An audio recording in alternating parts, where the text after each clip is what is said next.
On a très mal vécu l'après-guerre. Moi, je me souviens, mes parents, mes grands-parents, plus jamais la guerre, les années 60, 70, la Dolce Vita. Il parle de l'après-guerre et plus jamais la guerre. Il faut faire un peu attention à ce qu'on dit de toute manière. C'est vrai qu'on sent qu'il y a un moment de déséquilibre actuellement sur la planète qui ouvre la voie à tous ceux qui, par la force, veulent s'emparer d'une partie du territoire des voisins.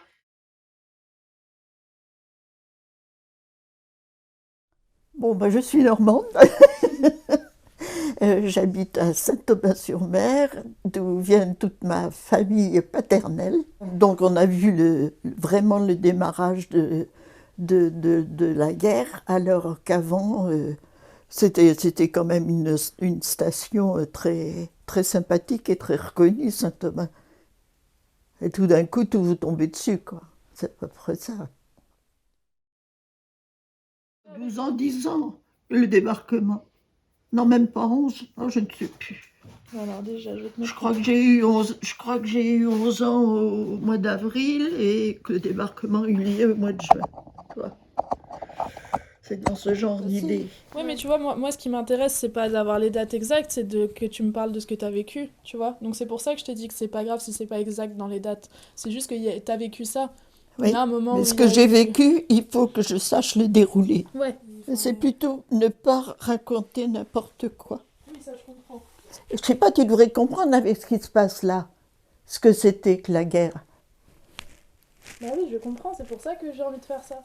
Ou t'as envie que je raconte ma petite vie à moi? Bah non, mais forcément, j'étais pas historienne, donc ce que je viens chercher chez toi, après, effectivement, je le Ah comprends. oui, mais moi je veux justement pas être historienne et être exacte. J'ai pas dit je veux que tu refasses l'histoire du débarquement, je te dis toi, qu'est-ce que t'as vécu, c'est quoi tes Eh souvenirs? ben moi j'ai vécu un truc historique et ce truc historique, je veux qu'ils se connaissent. C'est pas, je me suis pas mis dans un trou comme ça par plaisir. Bah je sais. Tu comprends pas. Je vais te lire la page. Nanred était le nom de code donné à la portion de plage où les troupes ont débarqué de nos jours la Croisette. Le soir du 6 juin, vers 18h, le point fort était libéré. Le 48e commandant de Royal Marine, après avoir libéré Langrune-sur-Mer et une partie de Saint-Aubin, ce commando est intervenu pour assister les troupes et assurer le contrôle de Saint-Aubin-sur-Mer. Tu vois, ils racontent vraiment ce qui s'est passé. Donc, la veille du débarquement, on sentait qu'il se passait quelque chose, quoi. Alors, papa a donc décidé, à l'heure où on pouvait sortir, parce qu'on avait des heures pour sortir, d'aller voir à la mer ce qui se passait. Et il est revenu en disant, il n'y a plus de ligne d'horizon, c'est une véritable forêt. Il a dit, on ne va pas rester dans la maison, ça va nous tomber sur le dos, on va essayer d'aller dans la tranchée, une grande tranchée qui avait été faite par la mairie, mais ils n'avaient pas eu le temps de faire de couverture ni rien, quoi. C'était un grand trou. Et on a couru par le petit chemin, là, et il y avait le cultivateur, M. David, qui s'en allait traire ses vaches.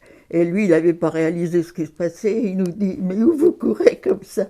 Et les gens n'étaient pas dans le coup du tout. Mais papa, lui, qui avait été voir à la mer, il savait bien ce qui allait se passer. Donc on est resté là, puis ça a canardé. Et puis à un moment, papa a dit, ça y est, ils sont dans les rues, ça y est, ils sont débarqués.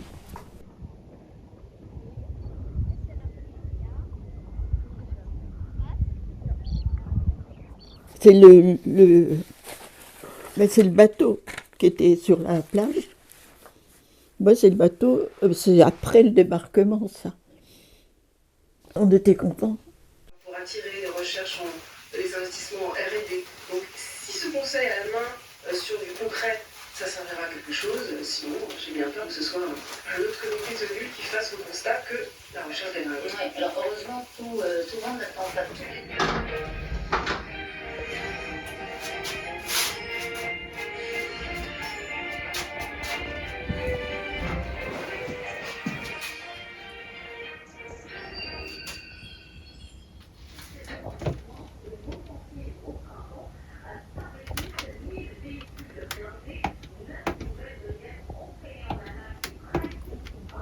Oh non, je me suis trompée encore, oh là là. C'est pas l'Égypte de la bande de Gaza.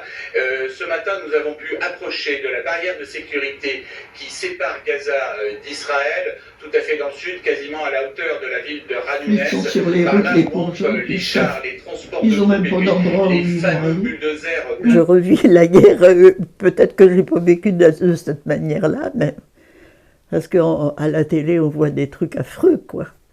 Donc, ça existait là, quoi. Ça existait à notre porte. Et là, faut essayer de comprendre, par exemple, même comment Poutine et tout ça réagit, comment des gens bien profonds qui s'aident entre eux et tout, même dans les soldats, on voit qu'il y a des types qui n'avaient rien à faire à la guerre, qui sont partis pour sauver leur pays et tout. Et on voit des beaux caractères, alors que maintenant tout le monde se fout de tout. C'est... Ouais, en fait, voilà.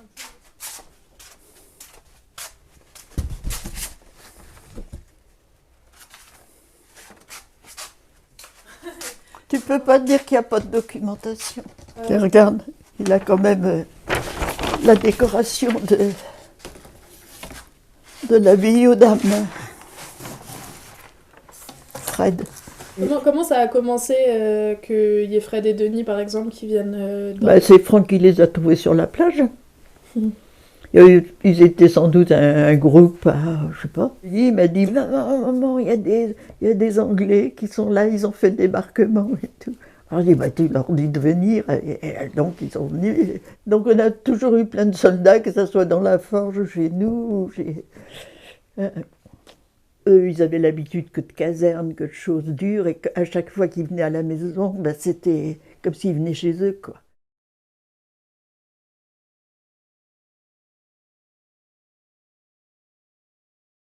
Je trouve que c'est vraiment important que vous ayez connu Fred, que tu vois que les enfants de Fred, enfin j'espère qu'ils, je sais pas s'ils pourront venir, ça fait loin. Non mais elle a compris, Marie, ce que je pensais par rapport au débarquement, c'est ce qu'on a reçu comme affection et tout de tous ces gens du bout du monde, et c'est pas le débarquement, ça, c'est pas ça le principal.